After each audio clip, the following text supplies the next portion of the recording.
Author Joel A. Barker once wrote, "Vision without action is merely a dream.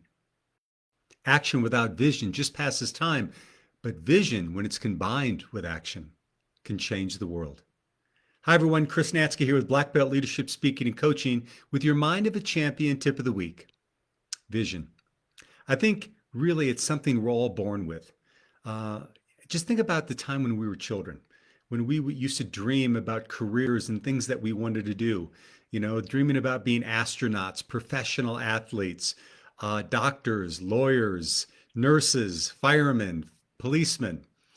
One of those things, the thing about that is, though, is that sometimes those stay with us for a lifetime, and other times we tend to repress those things. We tend to push them down. For me, from a very early age, I started martial arts when I was 10 years old. And from a very early age, that's what I knew I wanted to do. And interestingly enough, I was just doing a talk last week with a group of high school juniors and seniors, and I was talking about this idea of vision. And I told them about how I have written proof of this vision of wanting to be a martial arts instructor had lived with me since I was 10, 11 years old. See, when I was in fifth grade, my teacher asked us to write an autobiography of our lives. Now, you can imagine when you're 11 years old, you write things like, well, when I was 1 year old, I had my first birthday and my mom gave me a cake, which I subsequently put on my head. And when I was 5 years old, I visited Disneyland and the Grand Canyon. But then I wrote this. When I was 10 years old, I started Taekwondo. I am now a blue belt, and one day I want to make it my career. One day. Now, what's so interesting about that is 22 years later, I eventually did that. I left the corporate world. I founded the Family Martial Arts Center. And when I look back at that, which occurred over 30 years ago now, it was one of the most profound and life-changing times of my life. One that I'm, incredibly grateful for. But the interesting thing about that is it almost didn't happen. You see, coming up to making a decision of leaving the corporate arena and having two small children at that time that I needed to, make a living for and support, I was wrapped in fear. I was just so scared about making a mistake and throwing the career that I had developed for 10 years prior, throwing it all away. And my gosh, what if I failed? Would I be destitute? Not thinking, Chris, you're only 32 years old. If you failed this, you could just do something else. But that wasn't in my mind. And not only was it just fear that was holding me back, it really debilitated me, all the way to having panic attacks. But the fact of the matter is that I was eventually able to get through that with a lot of help from a lot of great people. And what I realized after I got through that situation is anytime we are coming upon something big and maybe following a vision that maybe we don't think we can do, or maybe others have told us we can't do, we're going to be confronted with the fear. And the larger that goal is, the bigger that vision is, generally the bigger the fear is as well. So what I want to share with you is what helped me get through this process and what I help my coaching clients as they're dealing with fear. I've got 5 questions that I want to share with you that are questions that can take us from fear to fruition. And the first one is this, is getting clear about what you really want. When I talk with coaching clients, oftentimes when they're coming to me, and particularly if they're looking at maybe changing their career, I'll ask them what they want, and they are absolutely incredibly adept at telling me all the things they don't want. They don't want a job that does this. They don't want a career that does this. They don't want a business or a relationship that does this. But they're not clear about what they do want. You see, and from watching me all these years on these messages of the week, is what we focus on expands.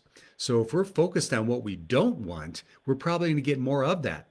Now, that doesn't mean that being uncomfortable and realizing you're not happy doesn't act as a catalyst, but you don't want to focus on that. You want to focus on what you really want. Number 2 is, what's your big why for making that part of your life? What's your conviction? Why do you want to create this in your life? What's the leverage that you have with yourself in order to make that happen? I've often read and loved the work of Simon Sinek. And he's a man that wrote the book Start With Why. And he uses this great analogy of Martin Luther King Jr. being on the steps of the Lincoln Memorial in the August of 1963. And what he says about that, with 250,000 people getting ready to hear his I Have a Dream speech, that he wasn't, the name of the speech wasn't I Have a Plan. It was I Have a Dream. It was a vision. It was a why. And that's what got people inspired. So what's your big why? Number 3 is, what's the cost of you not taking action? I've always found interesting that when they interview nurses in hospice, and they talk about spending people in their last hours before they make their transition, is that almost to a person, they will not regret on their deathbed the things they did, the mistakes they made. Conversely, what they regret is the steps or actions or risks they didn't take. That's what they regret the most. So, what is the price of inaction for you if you don't make that change in your life? If you don't, get healthier, if you don't heal a relationship, if you don't move into a dream or a purpose in a career that you've set for yourself, what is the price of inaction? Number 4 is, who can you ask for help? I know that I definitely have struggled with this in the past, is we think that we need to be strong and independent. We do everything by ourselves. But what I found when I was going through my journey, there was a plethora of people out there that wanted to help me at each and every stage. Some just to give me encouragement. And then later on, as I was moving into a new career, people who had basically been there before that were more than happy to share their successes and as well as their disappointments and their struggles with me as well. And hopefully I've been able to do that as I've moved into that career with others that want to start as well. So I had a teacher tell me one time is 100% strength comes from 100% vulnerability. So where can you be vulnerable enough to ask for help that you can move forward in your dream? And then finally, the 5th question is, who do you need to step into becoming in order to make this part of your life?